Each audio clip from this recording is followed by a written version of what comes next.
Hey, welcome to all the listeners out there to Discipline and Desire.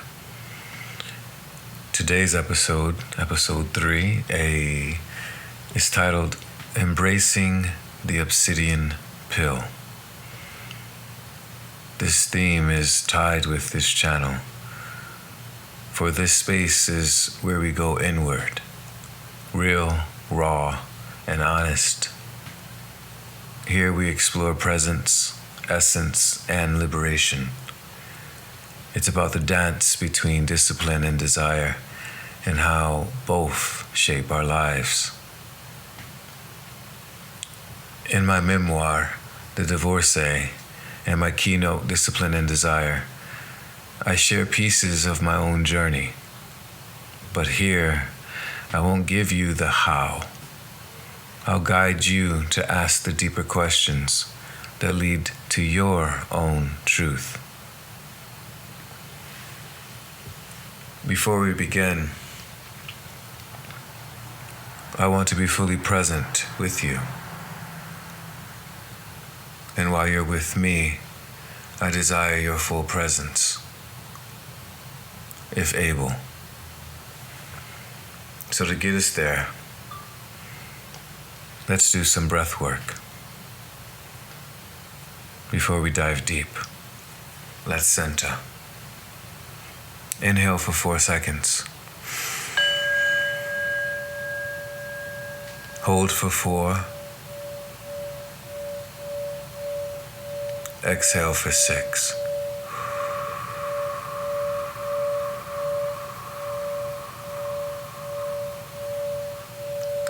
Repeat. Inhale for 4.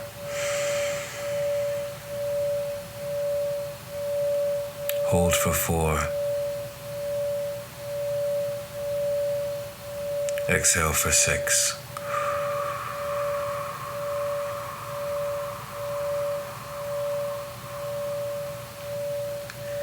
The next 2 do on your own.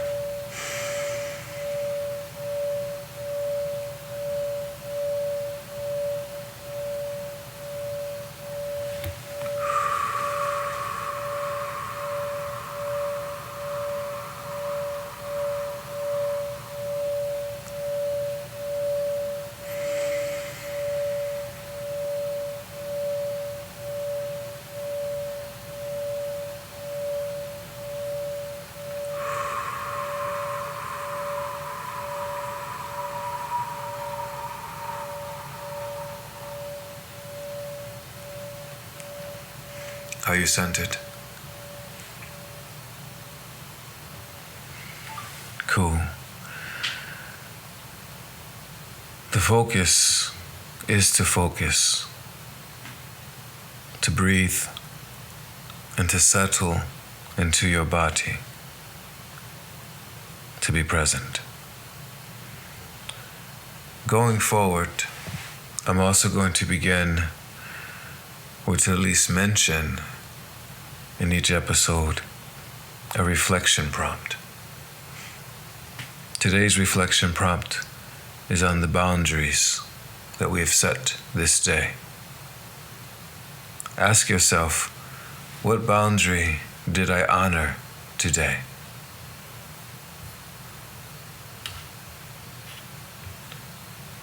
Today, I honored my desires. I fought with them for some time. But then I realized it doesn't have to be a fight. It's what I want. And if it's mine, it will be mine. And it was. And in that honoring, I must say today was a provocatively productive day. All right, so let's jump into it. The Obsidian Pill. We're going to discuss how we can embrace this concept. But in order to embrace something, I would hope and trust that one would want to know what it is. The Obsidian Pill is about truth and transformation. It's about looking inward, not outward, not at others, but inward to face what's really real. Like obsidian stone, sharp, reflective, and forged from fire, it reveals what's beneath the surface. For many, myself included, taking this pill was a step towards my personal and collective healing journey. And when I say collective, I mean my whole body.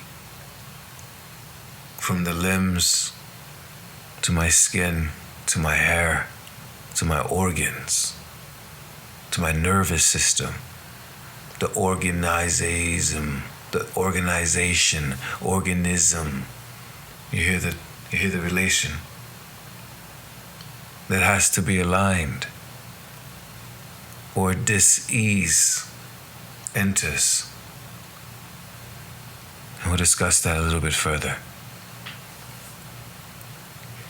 I mentioned in my memoir that I had to swallow painful truths about myself and about relationships.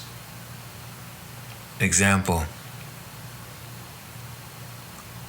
I've had a lot of relationships, and many of them have ended the same way. Who is the common denominator? Yeah.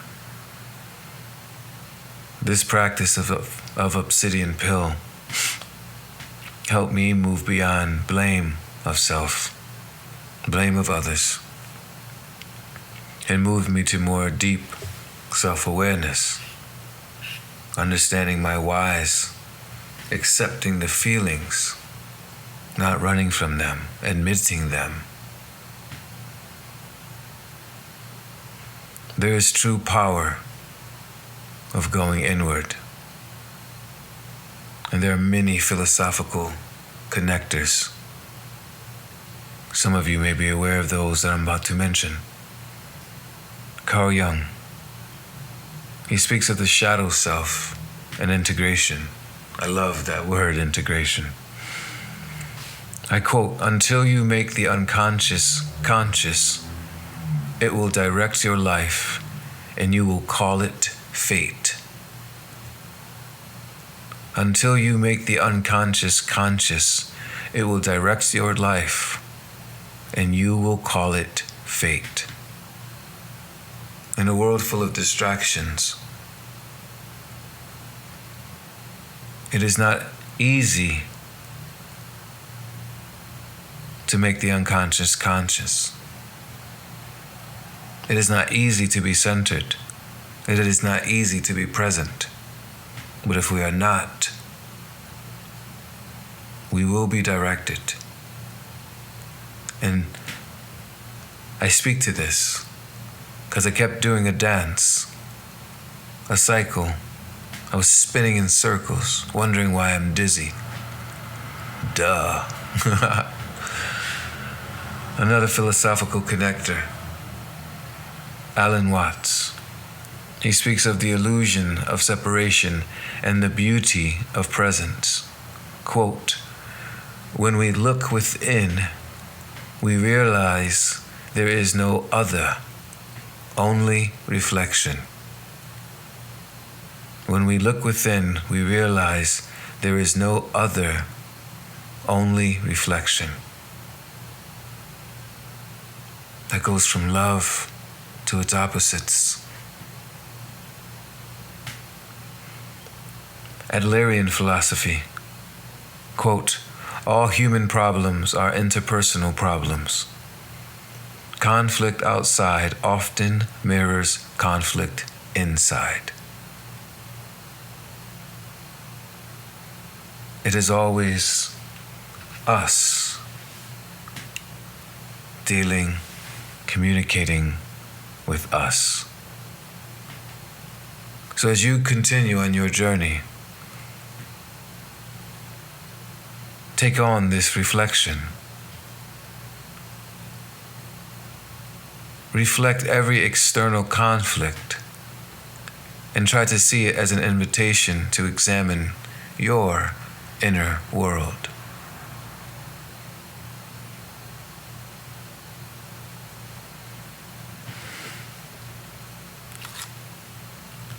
I'm going to share some bonus content.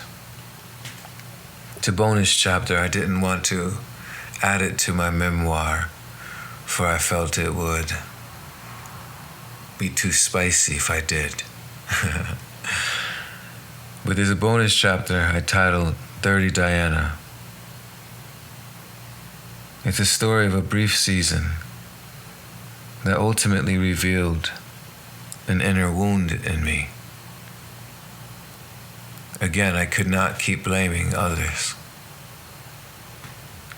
And I'll share that soon on this podcast. I want us to also shift our attention to the power of words, the power of thoughts, the power of intentions, and the power of desires. How do you think words, thoughts, intentions, and desires shape your reality, your real ability? For words are as seeds. For my green thumbers, enjoy. And for those who aspire, words you can see as seeds, thoughts as energy, intentions as pathways, veins, networks, allowing the energy to flow. Desire as fuel.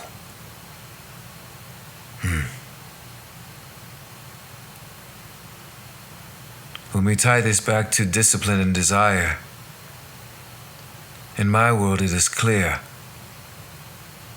Discipline without desire is empty. Desire without discipline is chaos. Together, they create transformation. To illustrate personally, I decided that I was no longer going to start things and not finish them. For nostalgia has taught me recently that that path does not serve me.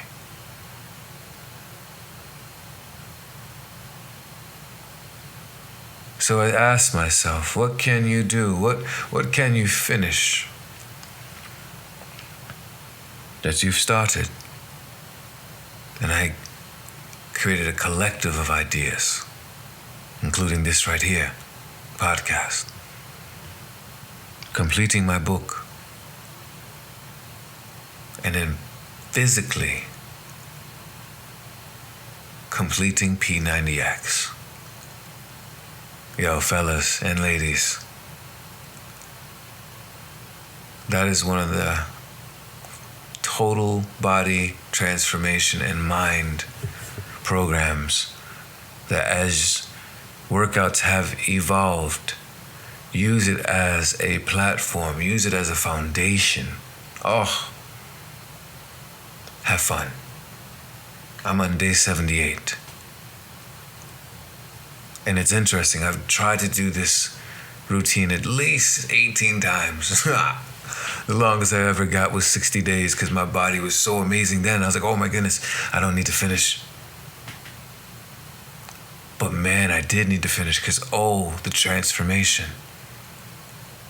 And as it's transforming literally inward, it is reflected outward. And my mind, yeah. But I set the intention.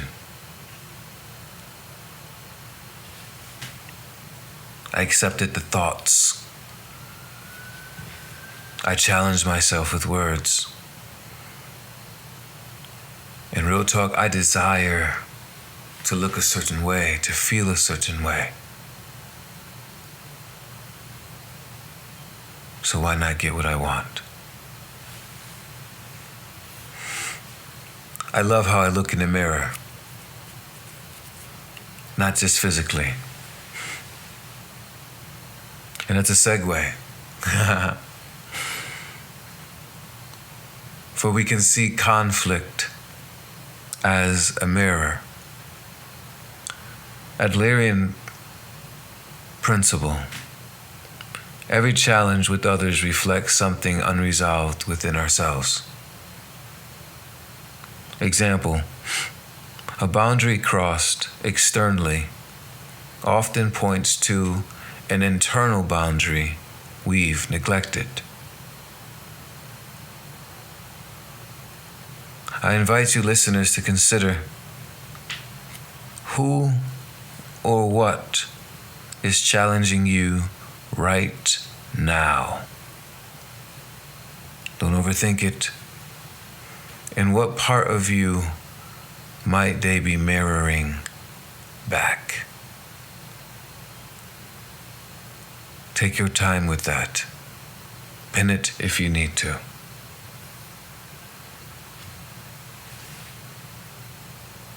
What do you think of the Obsidian Pill? Are you ready to embrace it? I encourage you listeners to take this episode beyond just listening to it. Practice daily breathwork. Journal the question, what truth am I avoiding today?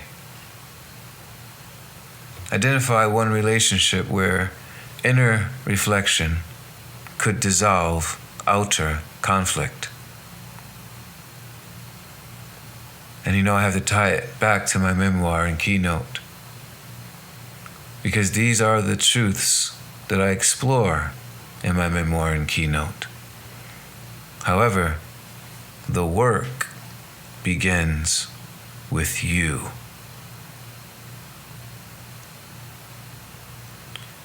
So to reflect and to recap the journey of this episode, we began with breath work. We honored a boundary. We reflected. We observed and discussed Obsidian Pill and its application. Please continue to join me every Saturday as we continue exploring these themes and take more and more steps inward. I'm working on a few characters, so there may be times where, well, you'll see. Stay tuned. I invite everyone to subscribe and share this podcast. And again, reflect on your boundary wins and truths throughout the balance of your weeks and your days. To close out, let's close with a final breath cycle and a moment of silence. Inhale 4 seconds. Hold 4 seconds. Exhale 6.